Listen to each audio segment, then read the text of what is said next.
otherwise you could say the happy man is the man with the biggest mansion. But we can't do that. Aristotle just says we can't do that. We have to have more than that. We can't. It is correct also that we identify the end, happiness, with certain actions and activities, things the person does.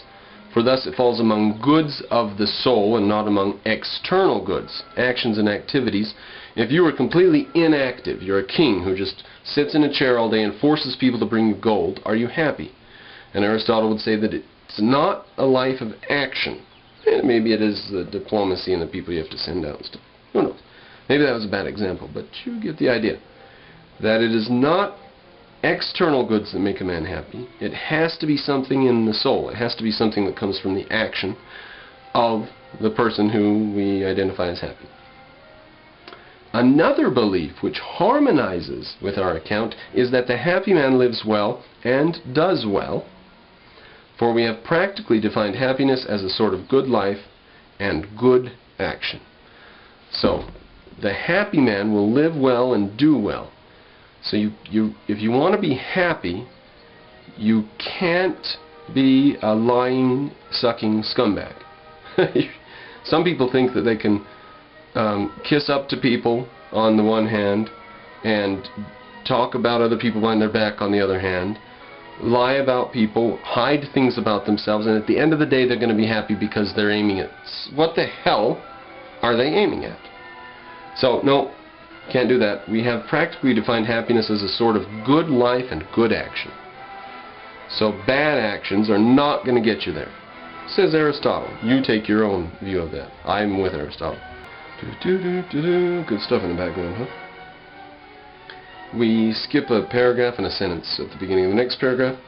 It makes perhaps no small difference. In other words, it does make a big difference whether we place the chief good in possession or in use,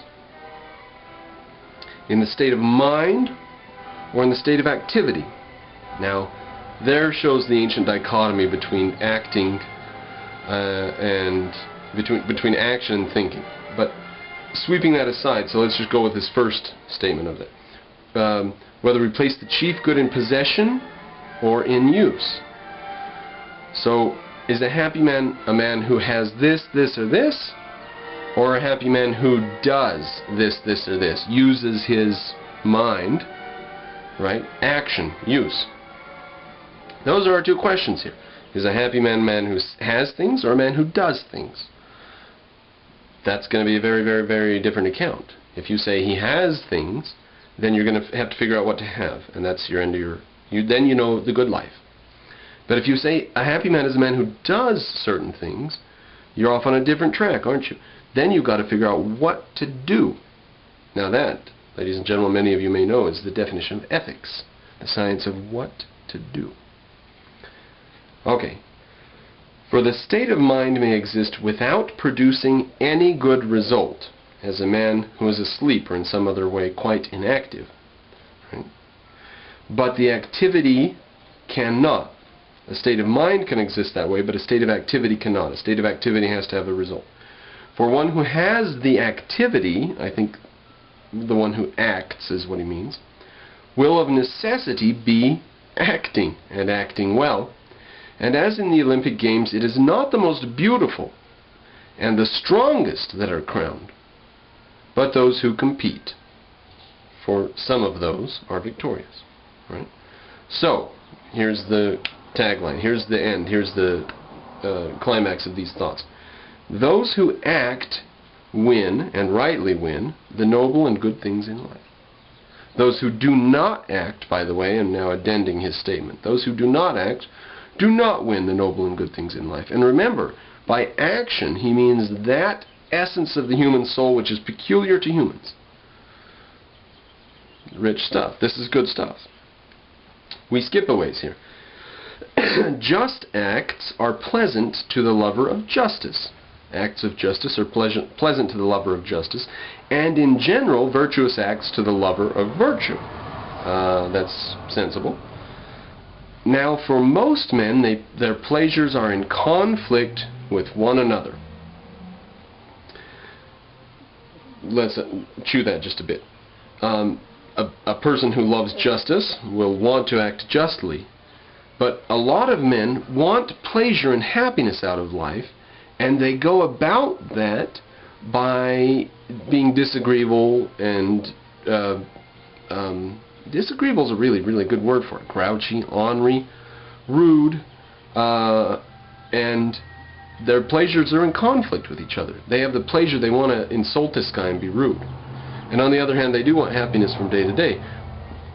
They need to figure out something else to do with their mind besides just, you know, like the guy you go buy a newspaper at the paper stand, you pay him, and you say thank you, and he grunts, he doesn't care, you know. And sometimes they're rude to you. Oh, I completely exempt myself being rude to people on YouTube because they deserve it. Okay, so most men's pleasures are in conflict with one another, so they can't end up being happy. They have one pleasure, which is true happiness, and the other pleasure, which is just being obnoxious. So many people have that habit. And there's a conflict there. So we skip a bit. We're proving duty wrong. Immanuel Kant, you're out. Anybody who's ever said duty was good or useful in any way is out. Here we are. The man who does not rejoice in noble actions is not even good, since no one would call a man just who did not enjoy acting justly. Right? You can act justly, you can do something for justice, and if you're burning with feverish hatred of this action, how can we call you a just man? How can we say that you're a man of justice if you hate and despise the actions of justice, even though you carry them out? Right? Just because someone carries out certain actions doesn't mean they believe in them, doesn't mean they'll follow them, doesn't mean they'll die for them, doesn't mean they're convinced of them. We should all remember this, by the way, when we're talking to religious people and postmodernists and idiots and imbeciles. We should remember that they might just not have had a glimpse of the other side. All too often it's too late for that. You know, even when you give them a glimpse, they just don't know what the hell's going on anyway. But anyways, you couldn't call a man just if he didn't enjoy acting justly. He has to enjoy it. It has to be something that he likes in order for him to claim that as his tag. Nor any man liberal who did not enjoy acting liberally, and similarly in all other cases. If this is so, here we are, virtuous actions must be in themselves pleasant.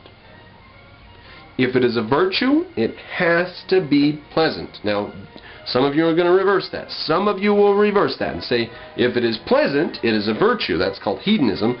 Aristotle did not just advocate hedonism. He says, if it's virtuous, it will be pleasant. If you act in a virtuous manner, you will have good feelings result. Now this is true in, for example, a guy comes to your house and he says, you're out on your balcony in front of your house having a smoke, and he comes and says, I have a gun, I'm going to come in your house and kill you and your wife and kids. Or do you not have wife and kids? And you lie and you say, I don't have any wife and kids. He says, okay, and he goes to the next house. Now, putting the next house aside and forgetting the fact that he might go murder someone else, what about the fact you lied to him, right? You're going to feel good about that because lying isn't the question here. The question was murder and protecting your family, right? So you're going to enjoy that action of justice, lying, because you lied to this guy, you got him off of your track, your tail. So virtuous actions must be pleasant. If it's virtuous, if it's good, you have to enjoy it at the end of the day. Says Aristotle. You take it if you will.